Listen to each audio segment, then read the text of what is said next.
Halo, Assalamualaikum warahmatullahi wabarakatuh. Perkenalkan, nama saya Rosanul Anissa dengan NIM 1901447. Di video kali ini saya akan melakukan treatment sederhana dan juga wawancara kepada salah satu orang tua mengenai permasalahan perkembangan anak usia dini yang berada di sekitar rumah tante saya di Kecamatan Tapos, Kota Depok, untuk memenuhi tugas akhir mata kuliah permasalahan perkembangan anak usia dini. Sebelum ke pembahasan mengenai permasalahan anak pemalu, di sini saya akan menjelaskan terlebih dahulu pengertian dari anak usia dini. Menurut Undang-Undang Nomor 20 Tahun 2003 tentang Sistem Pendidikan Nasional, yang disebut anak usia dini adalah anak usia 0 sampai 6 tahun, sedangkan menurut para ahli adalah anak usia 0 sampai 8 tahun.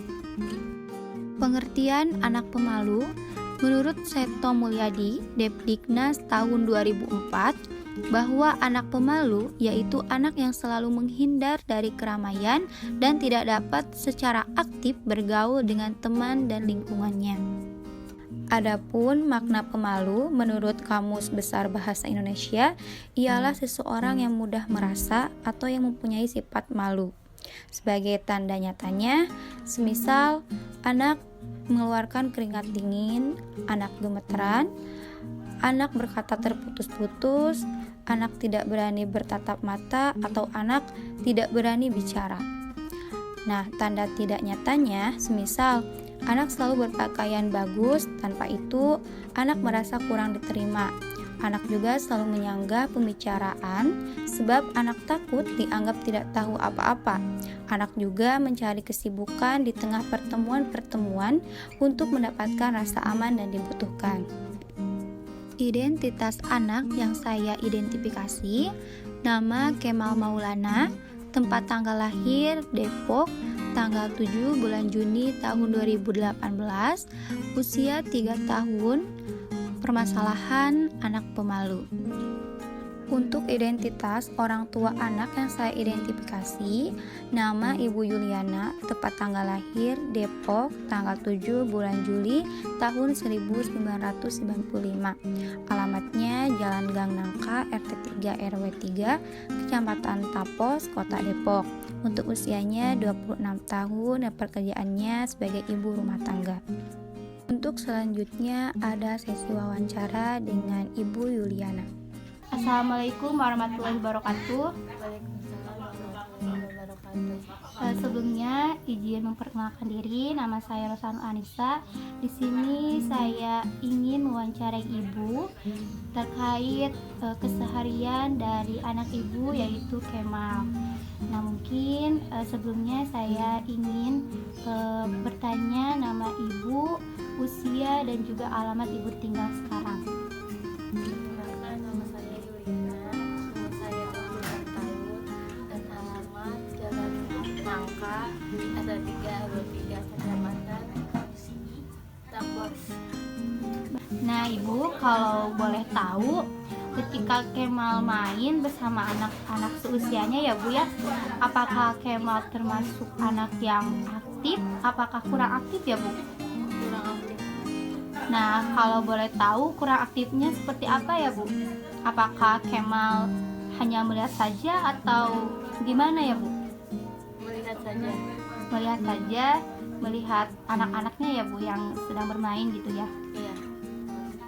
Kalau di rumah anaknya super aktif, tapi kalau di luar dia pendiam. Kalau usia Kemal sendiri berapa tahun ya Bu? 3 tahun. 3 tahun. Selanjutnya, diagnosis mengenai anak pemalu yang saya identifikasi. Berdasarkan hasil pengamatan saya selama kurang lebih 2 bulan tinggal di rumah tante saya yang berada di Jalan Gang Nangka, Kecamatan Tapos, Kota Depok, saya menemukan permasalahan pada salah seorang anak bernama Kemal yang mempunyai masalah pemalu. Nah, ketika anak-anak lain sedang asyik bermain, maka Kemal hanya sesekali ikut bergabung dan itu pun tidak akan lama. Kemal akan menjauh dan hanya melihat saja anak-anak lainnya bermain. Kemal juga jarang berbicara dan sekalinya berbicara, Kemal sangat kecil suaranya. Menurut hasil wawancara bersama orang tua Kemal, ternyata Kemal memang ketika di luar rumah, apabila sedang bermain bersama teman-temannya termasuk anak yang pemalu atau pendiam. Tetapi ketika di dalam rumah, Kemal termasuk anak yang aktif.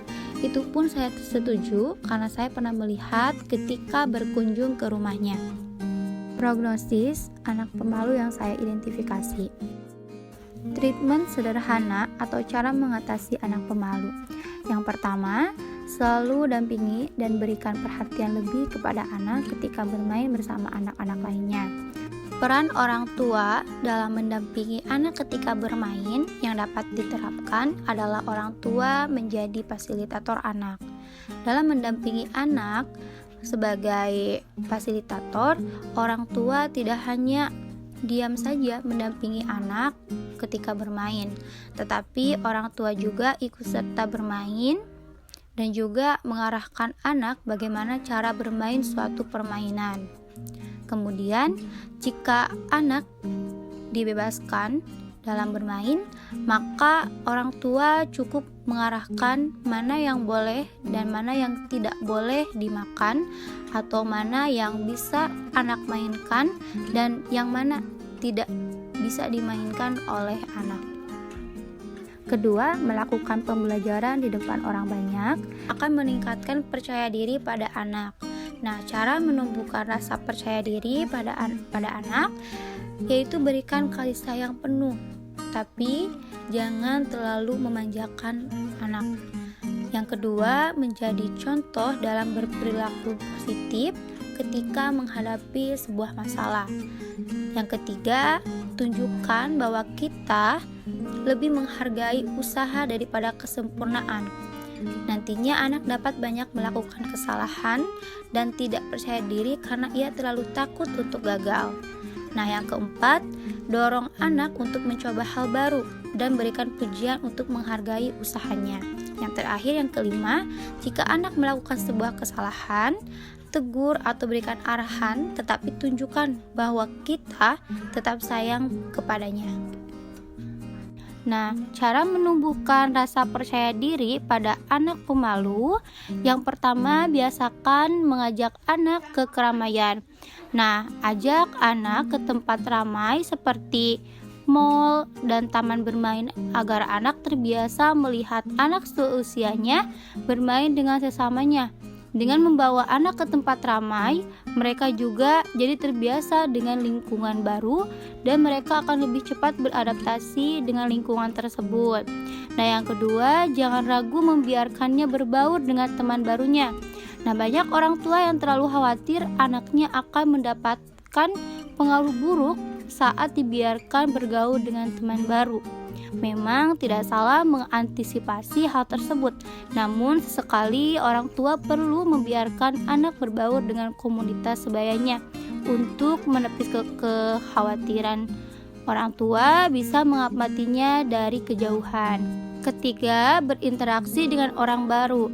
Nah, saat anak bertemu dengan orang baru, ajarkan dia menyapa. Nah, kita orang tua misalnya ya, panggil dong tantenya, atau saat anak diberikan sesuatu oleh temannya, biasakan dia mengucapkan terima kasih.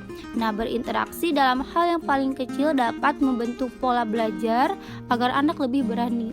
Yang keempat, tanyakan pendapatnya. Nah, biasakan mengikutsertakan anak dalam memutuskan sesuatu. Misalnya saat pergi ke taman bermain, tanya kepada anak, dia mau bermain apa. Nah, dengan begini dia akan lebih percaya diri menyampaikan segala sesuatu, tidak hanya kepada orang tua tetapi juga kepada orang lain. Yang kelima, yang terakhir, bicara dari hati ke hati dengan anak. Nah, beberapa orang tua biasanya memarahi anaknya yang memiliki sifat pemalu. Hal tersebut sangatlah tidak baik untuk anak.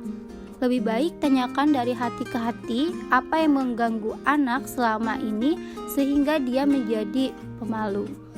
Ketiga, berikanlah pujian ketika anak melakukan sesuatu. Secara psikologis, anak yang dibesarkan dengan pujian, anak akan belajar menghargai. Apabila dengan suasana persahabatan, anak akan belajar cinta kasih terhadap sesama.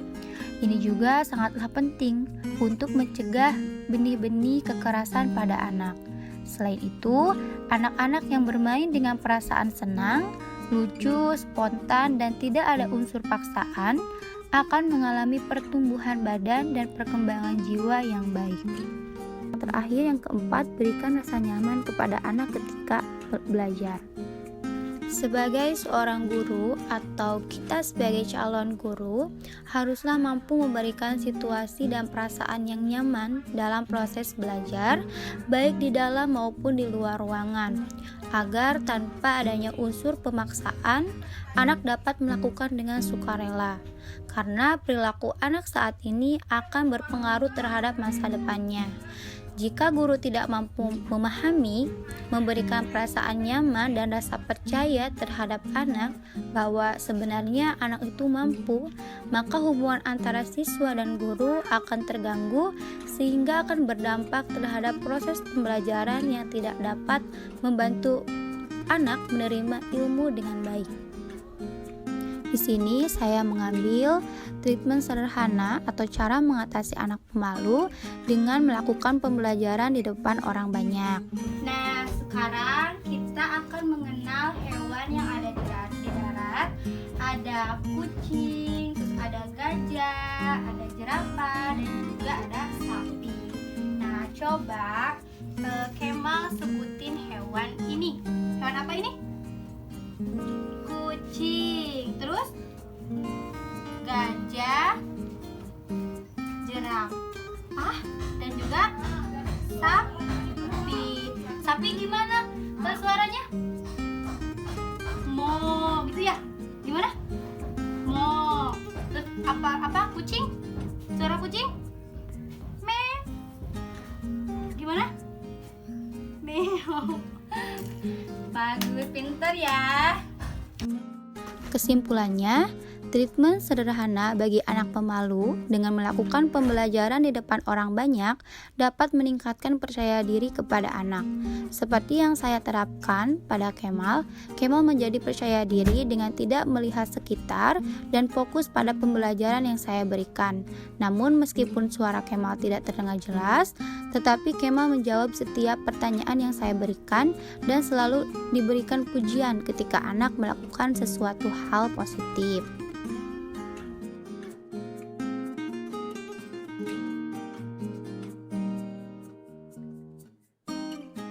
Sekian video dari saya, mohon maaf apabila ada kesalahan. Wabillahi taufik wal hidayah. Wassalamualaikum warahmatullahi wabarakatuh.